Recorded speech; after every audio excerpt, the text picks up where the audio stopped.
Good morning and happy April 6th.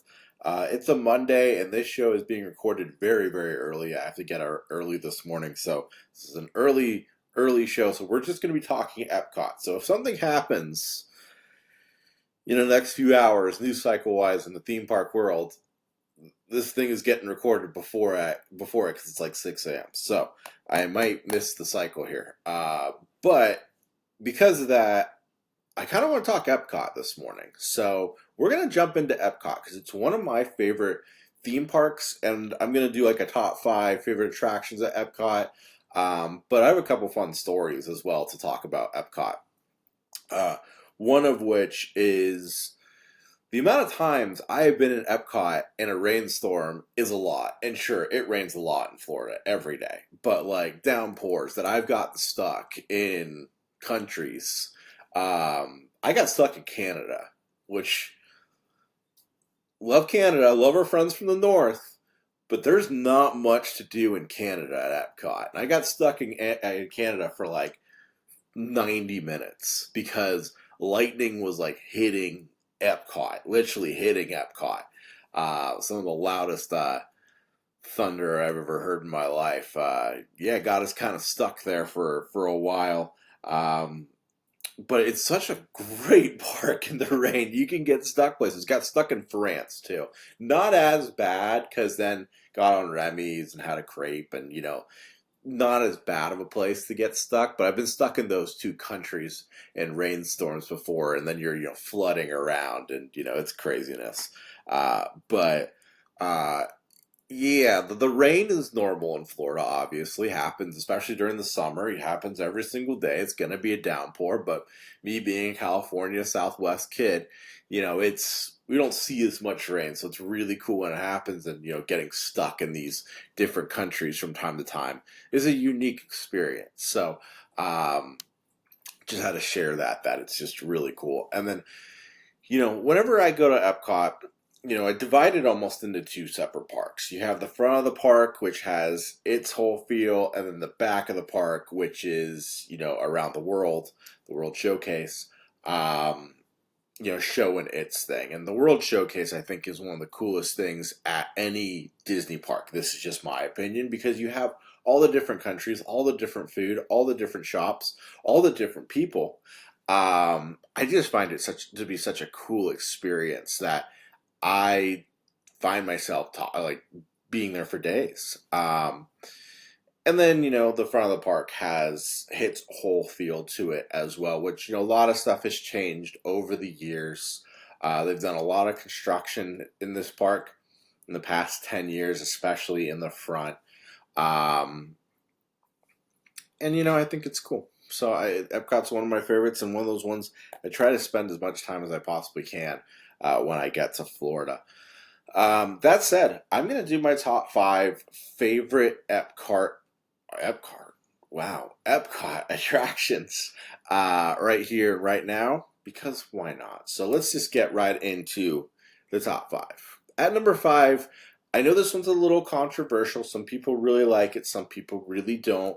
I put Remy's in there. I know it was originally a France ride and then came over to Epcot into the France Pavilion, which is totally cool with me and everything like that. I overall find it to be a very fun ride. The line does get to be a little bit long, but I think it's fun. I know they've taken away the 3D aspect to this ride, which I think is two thumbs up in my opinion. But it's trackless, so it has that really cool feature. It's one of those things where that I'm a little worried though going forward.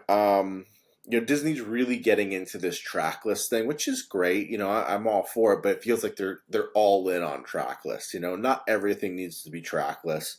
But I think this one's cool. You get to feel like a rat and everything like that. Smells are pretty solid too.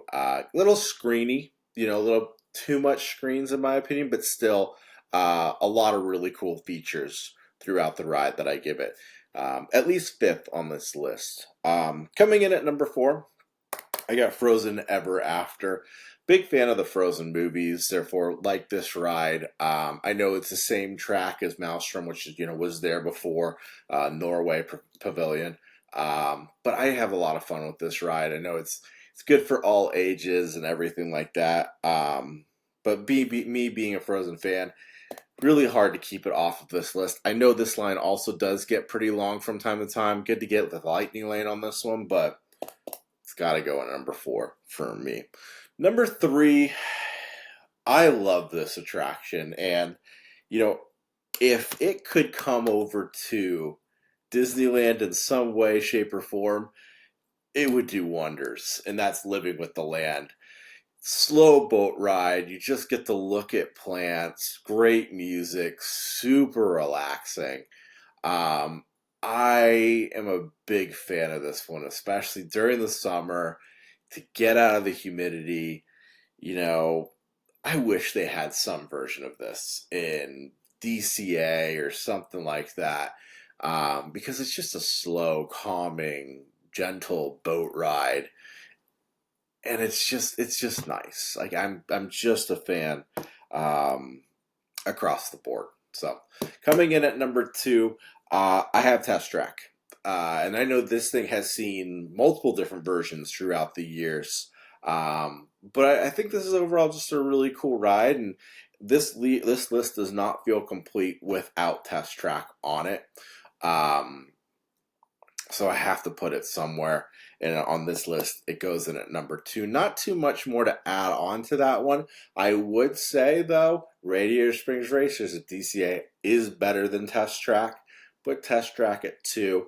Um, and number 1, I think everyone's going to see this one coming. Cosmic Rewind, I think, is one on almost everybody's lists. I don't think I don't think that one's going to be too disputed, honestly. One of the best roller coasters I've ever been on. Super fun.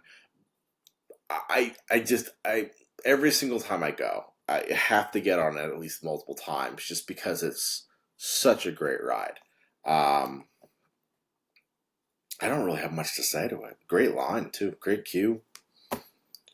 Trying to get all my music in that one. I've only done 3 of the ride or 3. I've only got 3 songs of the 6. But hey, what can you do? Notable notable absences on this list. Figment. I actually like Figment. Probably coming in at 6. Honestly, I know that's a real hit or miss. But Figment kind of near 6 ish.